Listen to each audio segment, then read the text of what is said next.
Let me ask you something strange. Right now, whether you realize it or not, tiny pieces of plastic are inside your body. In your lungs, your blood, possibly your brain. And the unsettling part, you didn't choose this.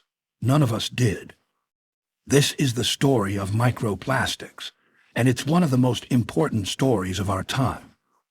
Back in the 1950s, when plastic took over our kitchens, our hospitals, our entire way of life, that felt like progress. Strong, cheap, and practically indestructible. But when plastic breaks down, and it always breaks down, it doesn't disappear. It just gets smaller, invisible to the naked eye. Those fragments are called microplastics. They come from two places.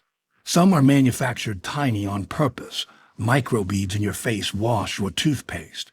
Others start as plastic bags, bottles, car tires, synthetic clothing, and slowly crumble apart under sun, wind, and rain. Since the 1950s, humanity has produced 8 billion tons of plastic. Only about 10% has ever been recycled. The rest went somewhere, and it's still there. We all grew up hearing throw it away. But here's what nobody told us: there is no away. Microplastics have been found on Mount Everest, in the deepest ocean trenches, in Arctic ice, in rainwater over mountains where no humans live. They're in our food, our tap water, our sea salt, our honey. Scientists estimate the average person consumes more than 100,000 microplastic particles every single year. When you wash a synthetic jacket, around 1,900 plastic fibers rinse straight into the water system. Your toothpaste microbeads slip right through water treatment plants and flow into rivers and oceans. The EPA openly acknowledges there isn't even a single standardized method yet to measure the full scale of this contamination. We are still building the tools to understand what we've already done. The ocean took the worst of it first. NOAA researchers describe plastic working its way through the entire marine food web, from microscopic zooplankton all the way up to whales. These animals simply cannot tell the difference between food and plastic. And because smaller creatures get eaten by larger ones, those plastics and their toxic chemical coatings climb the entire food chain, right up to the fish on your dinner plate. What researchers observe in marine life, disrupted hormones, stunted growth, liver damage, reproductive failure, isn't just a fish problem.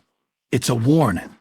What happens in the ocean is almost always a preview of what eventually happens to us. This is where the story gets personal. Microplastics have now been confirmed in human blood, lungs, liver, breast milk, the placenta of unborn babies, and brain tissue. Research in Nature Medicine found plastic concentration in human brain tissue increased by roughly 50% between 2016 and 2024. 8 years. Half again as much plastic accumulating in our brains.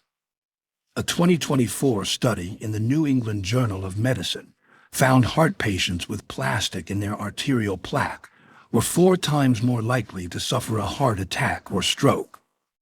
Yale's Paul Anestes frames the deeper issue honestly. Our bodies evolved to handle natural materials over thousands of years. But man-made plastic polymers are something our biology has never encountered before. We don't yet fully know what they're doing to us. And that uncertainty alone should alarm every single one of us. There's no easy answer, but there is reason to act. The U.S. banned microbeads in personal care products in 2015. The EPA is building new research programs to detect and measure microplastic contamination in our water and bodies. Scientists are developing plant-based biodegradable plastics that actually break down the way nature intended.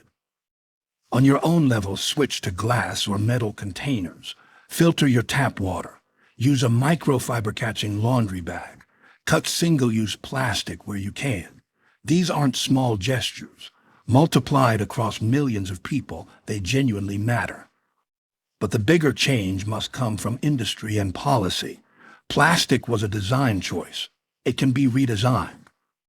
We built the plastic age in about 70 years. We filled every ocean, every forest, every human body without ever meaning to. Now we know. And knowing changes everything. The only question left is, what do we choose to do with that knowledge?